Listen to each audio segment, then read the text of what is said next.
Best varicose veins చికిత్సనే పొందండి. నొప్పి లేని చికిత్స కోసం సంప్రదించండి ఎబిస్ హాస్పిటల్. నమస్తే రమ్మగారు. నమస్తే జయ. విక్రమార్కుడిది మనం సిరీస్ చెప్పుకుంటున్నాం. సో శెట్టి గారింటికి వెళ్ళాడు ఇతను, విక్రమాంబికాలాగా విక్రమాంబ. వాళ్ళిద్దరికైతే తెలిసిపోయింది. తర్వాత ఏం జరిగింది మరి? శెట్టి గారికి తెలిసిందా, తెలియలేదా? వివాహం చేసుకున్నాడా ఈ అమ్మాయిని? ఇద్దరు కలిసి హాయిగా కులాసాగా కాలక్షేపం చేస్తున్నారు. పగలు అంతా విక్రమాంబ లాగానే ఉంటాడు. ఇద్దరు కలిసి భోజనం చేస్తారు, ఆడుకుంటారు, చెంపచక్కలాడతారు. అందరితో కలిసి స్త్రీలు, ఇద్దరు ఆడపిల్లలు కలిసి ఉన్నట్టే ఉంటారు. రాత్రిపూట ఆయన విక్రమార్కుడుగా మారిపోతాడు. భార్యాభర్తలుగా ఉండటం మొదలుపెట్టారు వాళ్ళు. అయితే ఏమైందట, ఒకనాడు ఈ రాజుగారు, ఆ దేశపు రాజుగారు ఊళ్ళో విహారానికి వచ్చారు. సాధారణంగా రాజుగారు వస్తున్నారు హో అనగానే జనాలంతా తప్పుకుంటారు. ఆడవాళ్ళంతా తలుపుల వెనకాలకి వెళ్ళిపోయి తొంగి చూస్తూ ఉంటారు. ఈయన గుర్రం మీద వెళ్తూ అటు ఇటు చూస్తున్నాడు. ఇట్లా చూస్తూ ఉంటే ఆయనకి ఏం కనపడింది, ఒక సౌధపు పైభాగం మీద ఇద్దరు ఆడపిల్లలు ఎదురు బదురు కూర్చుని ఒకళ్ళకొకళ్ళు బొట్టు కాటుగా దిద్దుకుంటున్నారు. ఒకళ్ళ తలలో ఒకళ్ళు సరిచేసి పాపిడి బిళ్ళలు సరి చేసుకుంటున్నారు ఎదురు బదురు కూర్చుని.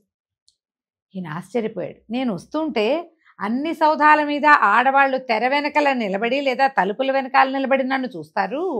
ఈ అమ్మాయిలు ఇద్దరు ఇంత మైమరిచిపోయి ఒకళ్ళనొకళ్ళు చూసుకుంటున్నారేమిటి? నా వైపు ఒక్కడూ చుట్టలేదు.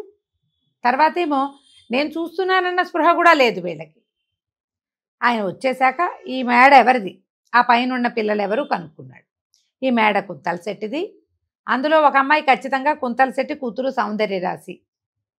రెండో అమ్మాయి తెలీదు. ఈ అమ్మాయి వివాహిత ఇదే అంటే కాదండి, చిన్నప్పుడు ఎప్పుడో పిల్లకి 10 ఏళ్లలోపే పెళ్ళయింది. పిల్ల పెద్దది వ్యక్తురాలు కాకముందే ఆ అల్లుడు ఎక్కడికో వ్యాపారానికి వెళ్ళాడు, వాడు రాలేదు. ఆ పిల్ల ఈయన దగ్గరే ఉంది, కాపురానికి పంపిన పిల్ల కాదు, కన్య అని చెప్పారు.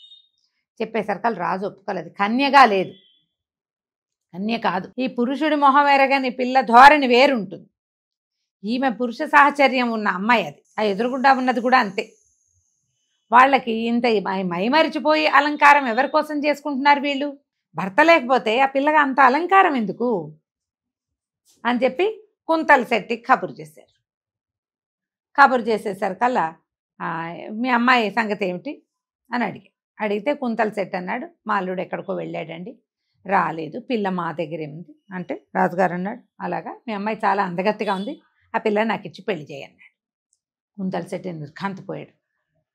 అది కాదండి, వివాహిత అయిన పిల్లని మీకు ఎట్టా ఇచ్చి పెళ్లి చేస్తాను, పైగా మీ జాతి మా జాతి వేరు, మా వాళ్ళంతా ఒప్పుకోరండి, నన్ను వేలేస్తారు, జాతి మార్చి పెళ్లి చేయకూడదు అనేసరికల్లా రాజు అన్నాడు, అదేమిటి ఆల్రెడీ వివాహిత, భర్తేమో లేడు, మీ అమ్మాయి ఏమో చాలా వేషాలు వేస్తుంది, నీకు అది ఓకేనా, అది సరే, ఇలా జాతి తప్పడం నీకు తప్ప అని అడిగేసరికల్లా మా పిల్ల అట్టండి పిల్ల కాదండి, మా గడప దాటి మా బిడ్డ గడప దాటి ఎరగదు, ఎక్కడికైనా వెళ్ళాలంటే 4 భోగాంగనలు, 4 మా కులపు ఆడపడుచులు, 4 హెగ్గడి కత్తెలు లేకుండా గుమ్మం కదలదు, మా అమ్మాయిని సదా రక్షించుకుంటూ ఉంటాను నేను, మా పిల్ల పతివ్రత అనేసరికల్లా రాజు మండిపడ్డాడు. పతివ్రత కాదు, నేను చూశాను, ఆ అమ్మాయికి పురుష సాంగత్యం ఉన్న పిల్ల, అది ఇప్పటికి 40 రోజుల లోపల అది నిరూపిస్తాను, మీ అమ్మాయి తిరిగిపోద్దని నేను నిరూపిస్తానన్నాడు.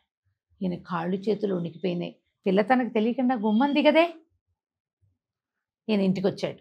రాత్రికి ఏమైంది, కూతురు పడుకున్నాక అది పెద్ద భవనం, ఈయన మేడ మీదకి వెళ్ళాడు పిల్ల గదిలోకి. అవాళ ఏమైంది, సాయంకాలం నుంచి మంచి ఈదురుగాలుడు అవి వేసి చలిగాలికి ఈ అమరావతికి జలుబు చేసింది. ఈ విక్రమాంబని తనతో పడుకోనివ్వల, నువ్వు వేరే గదిలో పడుకో, నా జలుబు చేసింది, నీకు కూడా అంటుతుంది, నాకు తలకాయ నొప్పిగా కూడా ఉందంటే ఆమెకి రెస్ట్ తీసుకుంటుందని ఆ విక్రమాంబ ఇంకో గదిలో పడుకుంది. ఈయన గదిలోకి వెళ్ళి చూస్తే పిల్ల ఒక్కతే పడుకుంది. ఏమిటి నాన్న ఇటా వచ్చావు, చల్లగాలికి వచ్చావా ఏమిటి అని ఏదో అడిగింది. ఏమీ లేదమ్మా, ఏదో తోచగా పైకి వస్తూ ఒక మాట పడుకున్నావో లేదో నేను చూడడానికి వచ్చానని గబగబా దిగేశాడు. పిల్లేమో ఒకతే పడుకుంది. కిందకు వచ్చాక భార్య అడిగింది, ఏమిటి అట్లా ఎందుకు గాభరాగా ఉన్నావు, రాజుగారు ఎందుకు పిలిచారు, వచ్చాక నువ్వు ఎందుకు భయపడుతున్నావంటే ఆయన మెల్లిగా విషయం చెప్పాడు. ఆయన పిల్లనిచ్చి పెళ్లి చేయి, లేకపోతే మీ పిల్ల తిరిగిపోతుందని ప్రపంచానికి చెప్తానంటున్నాడే అనేసరికల్లా, చిచ్చి మన పిల్లనిప్పు, అలాంటిది ఏమీ లేదు, అసలు ఆ భయమే వద్దని తల్లి తండ్రిని బాగా నమ్మించింది. వాళ్ళకేం తెలుసు ఇంట్లో ఏం జరుగుతుందో. రాజు ఏం చేశాడు, ఒక 40 కొంతమంది తలారులని పిలిచాడు. తలారులు అంటే కొంచెం కాస్త కత్తి కటారు పట్టగలిగిన వాళ్ళు, రాత్రిళ్ళు మెలకుగా ఉండగలిగిన వాళ్ళు, ఎవరినైనా చంపేయగలిగేంత గట్టి వాళ్ళు అనమాట. వీళ్ళని కుంతల శెట్టి ఇంటికి కాపలా ఉండండి.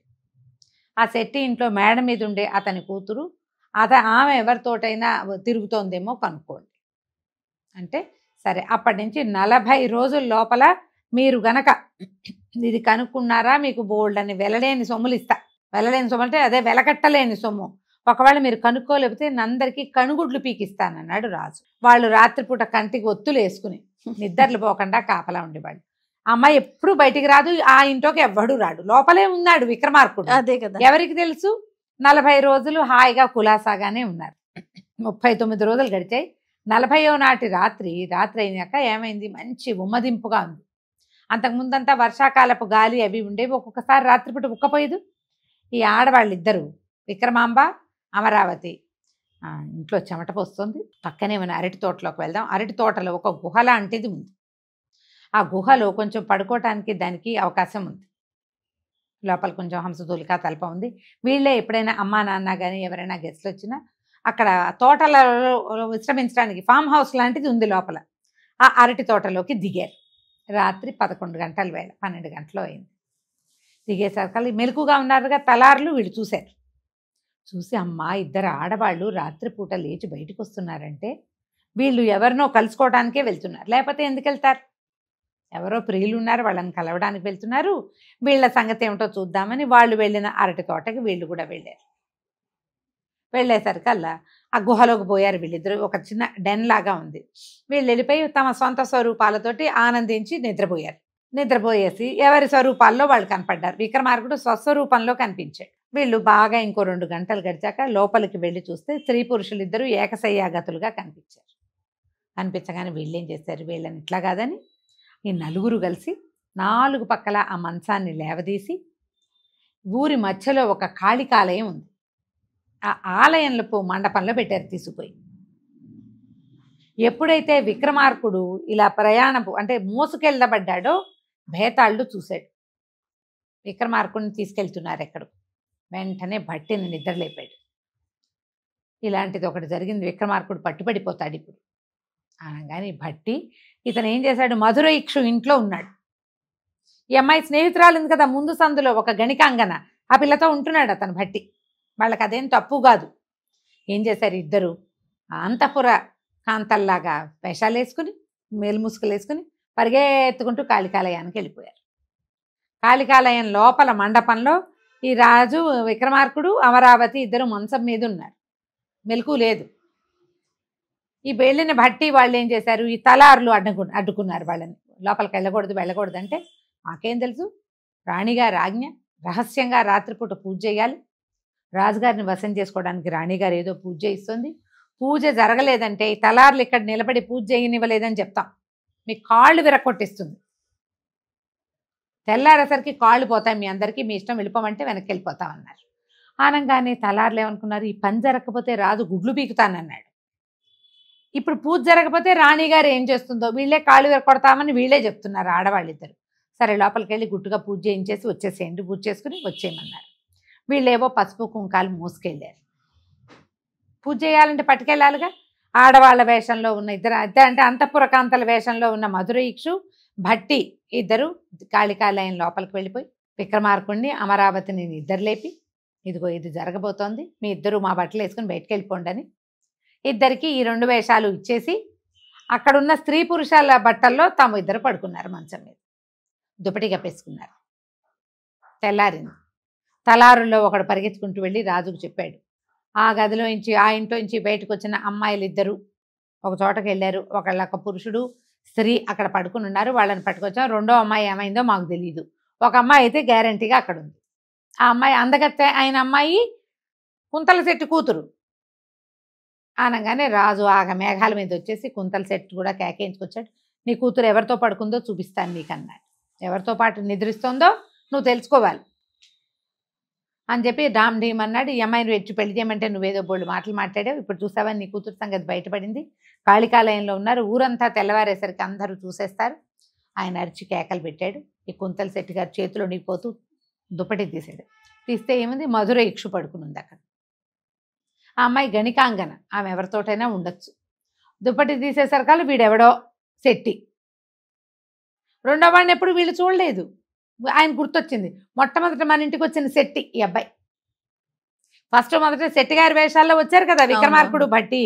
ఆ మధుర యక్షు కేవ్వుమని కేకవేసి, అయ్యోయ్యో ఎక్కడున్నాను, నేనేమైపోయాను, అయ్యో ఇప్పుడు నేనేం చేయను, ఇట్లా నన్ను రోడ్డు మీద పెట్టారే మీరంతా కలిసి, ఎవరిది ఈ పని, ఎవరి ఆజ్ఞ మీద చేశారు, వీళ్ళు నాకు న్యాయం కావాలి, నేను గుట్కా వ్యాపారం చేసుకుని నా జీవితంగా నేను గడుపుకుంటున్నాను, ఇప్పుడు మధుర యక్షుతో గడిపిన వాళ్ళందరూ కాళికాలయంలోకి మంచానికి కాళ్ళు వచ్చేస్తాయని అందరూ అనుకుంటే నా దగ్గరికి ఎవరైనా వస్తారా, నేను ఎట్లా బతకాలి ఈ ఊళ్ళో అని చెప్పి అది కేకలు పెట్టి అరిచి రాజుగారిని రోడ్డు మీద నుంచోబెట్టింది.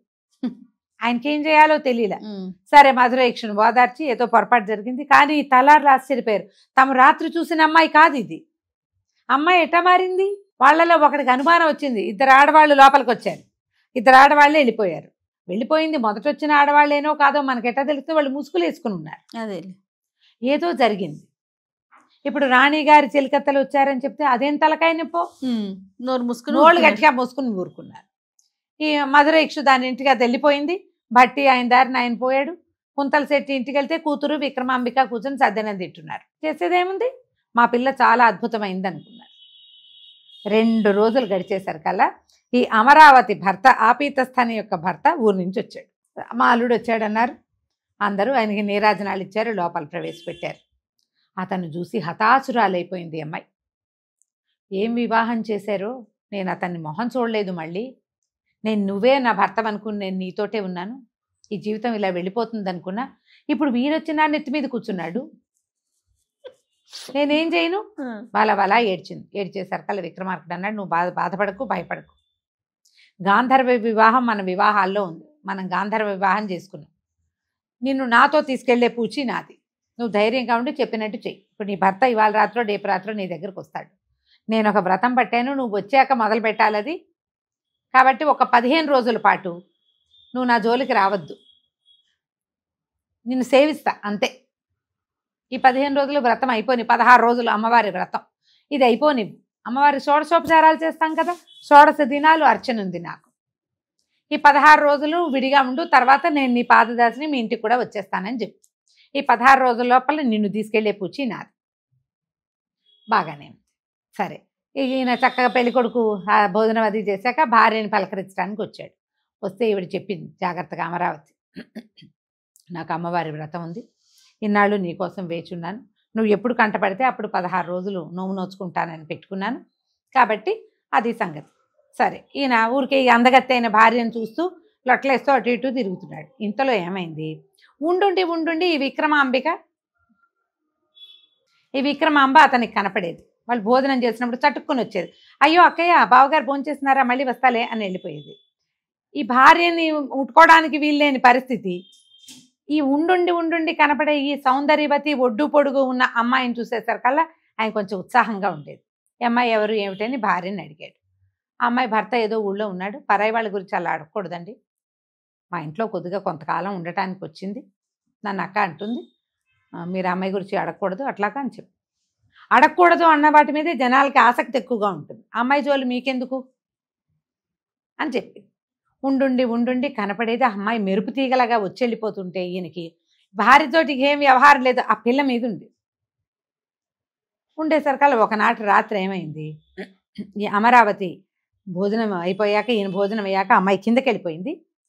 ఈ పిల్ల వచ్చి చటుక్కుని మంచం మీద కూర్చుంది. ఈ విక్రమ కూర్చునేసరికల్లా ఆయనకి పిచ్చి ఉత్సాహం వచ్చేసి గభాలను 2 చేతులు చాచి కావలిచ్చుకోపోయాడు.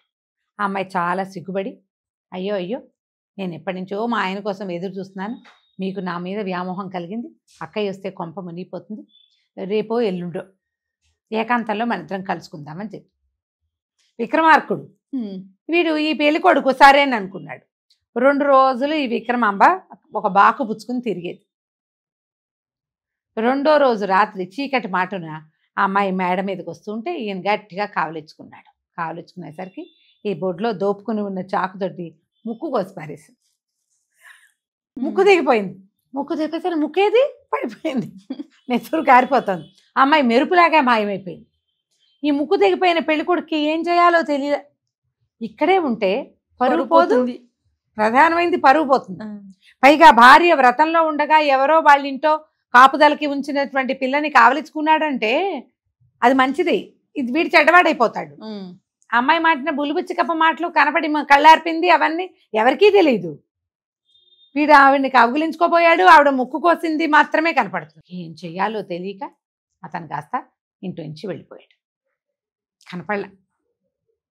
కనపడకపోయేసరికి ఈ విక్రమాంబ కూడా ఏం చెప్పిందంటే అమరావతికి, నేను కూడా కనిపించను, నీ భర్త ఆయన పోయి ఇంకేం చేయాలో తెలియక ఏ పడవో ఎక్కుతాడు, ఏ ఆత్మహత్య చేసి వాడు ఏమైనా సరే మనకు సంబంధం లేదు, అసలు రావాల్సిన వాడు కాదు, వచ్చాడు వాడి చాడు వాడు చావు వాడు చస్తాడు, నేను కూడా కనపడను, ఒకవేళ మీ నాన్న అడిగితే నేను నీ భర్తతో వెళ్ళిపోయానేమోనన్న అనుమానం మీ నాన్నకు కలిగించు అని చెప్పి ఈయనేం చేశాడు, తన వేషంలో భట్టి దగ్గరికి వెళ్ళిపోయాడు. తెల్లవారేసరికి అల్లుడు లేడు, పిల్లేది వెతికారు. మధ్యాహ్నానికి అన్నం తింటానికి కూర్చుని విక్రమాంబేది అని అడిగింది. విక్రమాంబ కోసం వెతికారు, ఏది విక్రమాలేదు, ఇంకో క్రమాలేదు.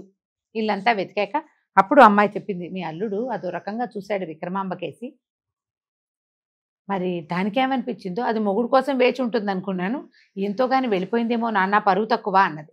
అనగానే ఆయన మెల్లిగా చిలకత్తల్ని వాళ్ళని వీళ్ళని చూసి అందరినీ అడిగితే ఏముంది, ఆయన అల్లుడు గారు ఎంతసేపు అమ్మాయిని వదిలేసి విక్రమాంబ వైపు చూసేవాడని మరి అందరూ చూస్తారు. ఇలాంటిది ఏదో జరిగి ఉండొచ్చు, ఏం చెయ్యాలో తెలియలా. సరిగ్గా వారం తిరక్కండా భట్టి ఈ అమ్మాయి విక్రమాంబ తాలూకు అన్నయ్య వేషంలో, విక్రమార్కుడు విక్రమాంబ భర్త వేషంలో వచ్చేసారు. వచ్చి, అయ్యా ఇదిగోండి మా బావమరిది దొరికాడండి, మేము వేరే దేశానికి వెళ్ళి చూశాను, మా పిల్లని పంపిస్తే మా బావమరిదిని మా పిల్లకి పునఃసంధానం అవి కావించి మీ ఊళ్ళోనే మా ఊరు తీసుకెళ్తానండి అన్నాడు. నేను కతుక్కుమన్నాడు. ఆయన వస్తాడనుకోలా. ఇప్పుడు విక్రమాంబేది ఏం చెయ్యాలి, తనుకు చచ్చారు. ఈ లోపలే ఆయన స్నేహితులతో వాళ్ళతో వీళ్ళతో చెప్పాడు, ఆ పిల్లల్ని తండ్రి అన్న ఇక్కడ ఉంచి వెళ్ళాడు, రేపు నాటికి వస్తే నేనేం చెయ్యాలి, మా అల్లుడేమో ఇలాంటి పని చేశాడు, నాకేం చేయాలో పాల్పోవట్లేదని సాటి సెట్టిగారులందరి దగ్గర చెప్పుకుంటున్నాడు ఆయన. ఈ సడన్గా వచ్చి ఈ పెళ్ళికొడుకు, అదే మన భట్టి బావమరిది ఇద్దరు వచ్చేసారు. ఇక మాటలు చాలా కోటలు దాటినాయి.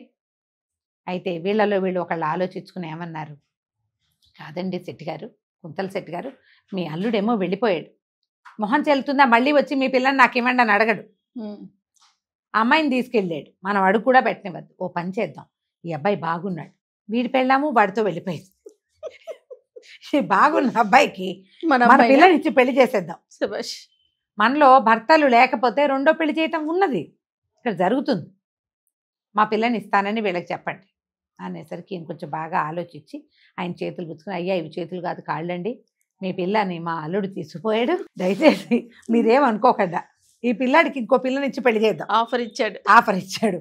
అక్కడి నుంచి ఆ బట్టి గారు ఒప్పుకున్నాడు కానీ అల్లుడు ఒప్పుకోలే. విక్రమార్కుడు, ఇదేంటండి నా భార్యకి బదులు ఇంకెవడి భార్యనో నన్ను తీసుకెళ్ళమంటారు, అలా కుదరదు, పిల్లకి బదులు పిల్ల వేరే కథ, ఇప్పుడు అది కాదు కదా, భార్యకి బదులు ఇంకోటి భార్య అనేసరికి ఆ సెట్టిగారులు అందరూ బతిలాడి, బాబు అసలే రాజుగారితో చాలా ఇబ్బందిగా ఉంది, ఆయన ఈ పిల్ల మీద కన్నేసి చాలా ఇబ్బంది పెడుతున్నాడు, ఇప్పుడు ఇక్కడ ఇంకేదైనా జరిగిందంటే ఈ పిల్ల రాజు పాలబడాల్సి వస్తుంది, మేము కులాలు తప్పిపోతాను నాయన, మీరు ఎలాగో శెట్టిగారే, ఈ వీళ్ళు క్షత్రియులని తెలియదు కదా వాళ్ళకి, ఆయన శెట్టి ఈయన అల్లుడు శెట్టిగారని నమ్ముతున్నారు, సాటి వాళ్ళలో ఈ మాత్రం ఒకళ్ళనొకళ్ళు ఆదుకోపోతే రేపు ఈ రాజు కేటాయిస్తాం మా పిల్లని మేము చెప్పండి అని బతిమలాడుకుని, మనం ఒకటి, మన సమస్య మనమే తీర్చుకోవాలి, మీ అమ్మాయిని ఇన్నాళ్ళు ఉంచుకున్నాడు సొంత కూతురులాగా చూసుకుంటే ఇట్లా జరిగింది, ఆ అల్లుడు దుర్మార్గుడు ఇంత పని చేశాడని బతిమలాడి చివరికి ఈ అమ్మాయినిచ్చి ఈ అమరావతినిచ్చి విక్రమార్కుడికి పెళ్లి చేశారు. పెళ్ళి అయిపోయాక వాళ్ళ ఇంట్లో తిరిగిన విక్రమాంబే ఈ విక్రమార్కుడని వాళ్ళకి తెలియదు పాపం, ఏదో కొంచెం బంగారాలు వెండి సామాన్లు ముత్యాలు గిచ్చాలు అన్నీ ఇచ్చి అమ్మాయిని మీ ఊరు తీసుకెళ్ళిన ఆయన ఎప్పుడైనా కుదిరితే వస్తాం. అప్పట్లో ఏంటంటే ఈ పిల్లని మళ్ళీ చూడ్డాలు అవి ఉండేవి కాదు జయ, చాలా తక్కువ, వన్స్ మ్యారేజ్ చేసేస్తే ఇంక అంతే. ఎప్పుడో ఆ ప్రాంతానికి వెళ్ళిన వాళ్ళు వీళ్ళు మా వాళ్ళని కలుసుకుని మాట్లాడటము, ఎప్పుడో ఏ తీర్థయాత్రలకు వెళ్ళినప్పుడు కలవటమే కానీ మనకు మళ్ళీ రోజు వారం వ్యవహారాలు అప్పుడు ఉండేవి కాదు. పిల్లని ఆయన వాళ్ళకి అప్పచెప్పారు.